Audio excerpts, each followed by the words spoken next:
السلام عليكم دكتور سعد. اليوم ان شاء الله غنتكلموا على علاش الداء السكري تيسبب كثرة العطش وكثرة التبول، ونتكلموا عن الحل. تنعرفوا بلي الناس المرضى بالداء السكري تيشربوا الماء بزاف وتيمشيو للمرحاض بزاف، وفي كثير من الحالات تيكونوا هادو هما الاعراض اللي تيكشفوا لينا عن المرض.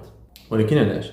الداء السكري هو ارتفاع السكر الجلوكوز في الدم. الجلوكوز عباره عن سكر بسيط تتحرق الخلايا باش تحصل على الطاقه. هذا الارتفاع تيكون عامه راجع لجوج ديال الاسباب. اما ان الجسم تيولي مقاوم لهرمون الانسولين اللي هو المفتاح اللي تيخلي السكر يدخل الخليه باش انها تحرقه او تخزنه، واما الجسم ما تيصاوبش الاحتياج ديالو من الانسولين.